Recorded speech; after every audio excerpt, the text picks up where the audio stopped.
Selamat datang kembali. Hari ini kita mau bahas lebih dalam nih, sumbernya dari bab 8, buku Lead and Disrupt. Judulnya cukup menarik, apa yang diperlukan untuk menjadi ambidextrous. Anda mungkin sering dengar ya, perusahaan besar itu kan dituntut inovatif, tapi di sisi lain juga harus efisien jalanin bisnisnya. Nah, bab ini kayak ngasih resepnya gitu. Iya, persis. Ini tantangan yang klasik sebenarnya. Gimana menyeimbangkan eksploitasi, jadi ya memaksimalkan bisnis yang udah ada, sama eksplorasi, nyari peluang baru. Oke. Masalahnya itu seringkali bisnis inti, ya gitu deh, punya semacam antibody yang bisa mematikan inovasi baru sebelum sempat gede gitu. Nah, bab 8 ini coba ngupas elemen-elemen kuncinya. Oke, menarik. Mari kita langsung bedah aja ya. Kapan sih sebenarnya perusahaan itu perlu mikirin buat jadi ambidextrous? Bab ini kan ada kerangka kerjanya tuh di gambar 8.1 ya? Itu kerangka yang cukup jelas sih. Dia lihat dari dua dimensi. Pertama, seberapa penting secara strategis peluang baru itu. Terus yang kedua, sejauh mana dia bisa memanfaatkan aset inti perusahaan yang udah ada. Kerangka ini penting ya, karena bantu kita memilah fokus gitu. Misalnya kalau peluangnya itu nggak strategis, terus nggak pakai aset inti juga, itu kuadran iya, logisnya dilepas saja. Oh, oke. Kayak contoh obat Ciba Vision itu ya, yang beda pasar. Nah, itu dia. Atau kalau nggak strategis, tapi ternyata pakai aset inti, kuadran 2, nah ini mungkin bisa jadi unit bisnis sendiri yang independen. Kayak Netflix dulu misahin DVD sama streaming internalnya kan? Iya. Terus ada lagi yang strategis tapi nggak pakai aset inti, kuadran 3. Mungkin ini saatnya akuisisi ya, cari kemampuan baru dari luar. Bisa jadi, bisa jadi. Tapi, nah, yang paling relevan buat diskusi kita ini kuadran 4. Oke, kuadran 4. Tapi gimana caranya gitu ya? Tepat sekali. Dan bab 8 ini menyoroti ada 3 pilar fundamental. Pilar pertama disebut niat strategis dan kejelasan. Ini kedengarannya kayak, ya iyalah standar, tapi bab ini nekenin, ini bukan cuma sekedar bilang, oh inovasi penting. Harus ada visi yang jelas banget, kenapa eksplorasi ini penting secara strategis. Apa bedanya sama pengembangan produk biasa aja? Perlu kriteria spesifik kan? Betul. Kayak contoh IBM itu ya, targetnya harus potensi $1 miliar, atau Cisco pakai kerangka VSO, visi, strategi, eksekusi. Ini biar jelas kalau tujuannya itu bangun bisnis baru, bukan cuma project. Nah, itu dia. Kalau nggak jelas gitu, gampang banget kan inisiatif baru ini jadi terpinggirkan atau dianggap proyek iseng aja. Iya bener. Terus pilar kedua, nah ini yang sering jadi batu sandungan nih. Komitmen dan dukungan manajemen senior. Oke. Ini krusial banget. Harus ada champion di level C-suite yang benar-benar aktif. Nggak cuma setuju, tapi aktif melindungi pendanaan, kasih ruang gerak, bahkan bertindak kayak venture capitalist internal. Jadi bukan cuma manajer bisnis biasa ya, tapi lebih kayak investor gitu. Iya, pendekatannya beda. Mereka harus berani melawan tekanan jangka pendek demi hasil jangka panjang yang mungkin baru kelihatan nanti.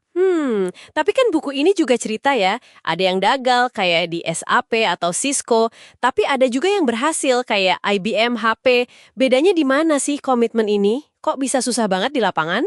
Ya itu tadi, karena butuh lebih dari sekedar tanda tangan persetujuan.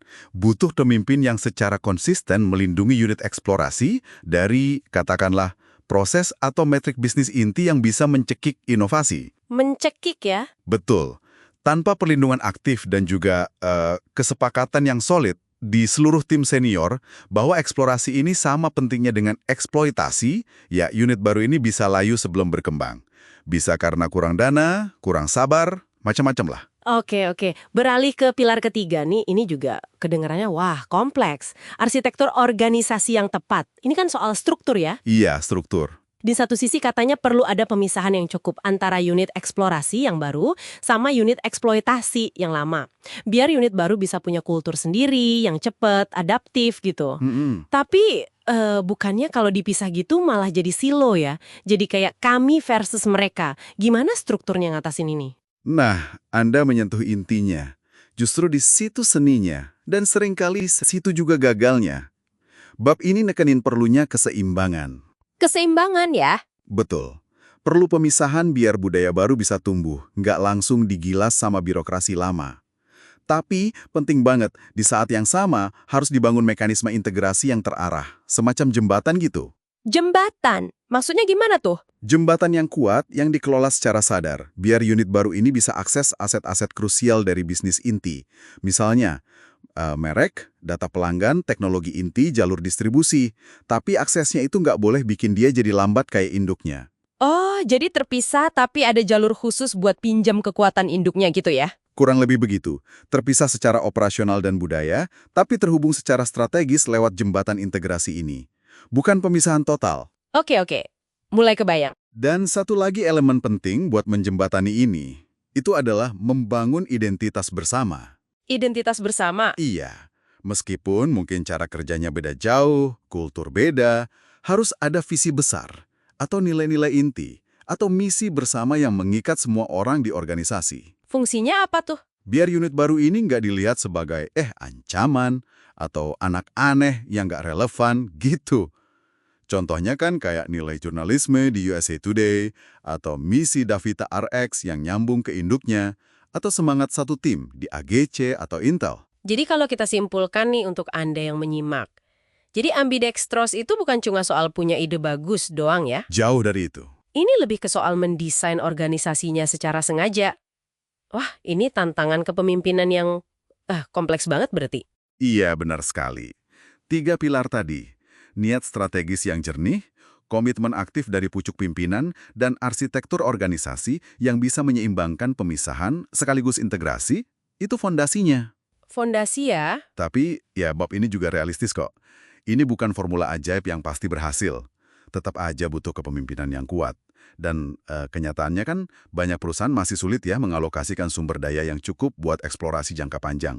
Apalagi kalau ada tekanan target kuartalan kan? Nah, iya tuh tekanan kuartalan. Jadi sebagai penutup nih, mungkin ada pertanyaan ya buat Anda renungkan. Coba lihat di lingkungan kerja Anda sendiri deh. Gimana sih keseimbangan antara menjalankan mesin yang udah ada sekarang, itu eksplorasi, sama membangun sesuatu yang baru buat masa depan, eksplorasi. Apakah Anda udah melihat tanda-tanda adanya ketiga pilar kunci tadi? Ada nggak niat strategis yang jelas, dukungan pimpinan yang kelihatan, sama struktur yang kira-kira mendukung upaya eksplorasi di sekitar Anda? Pertanyaan yang bagus untuk direnungkan. Oke, terima kasih banyak sudah menyimak pembahasan mendalam kita kali ini. Sampai jumpa di lain kesempatan.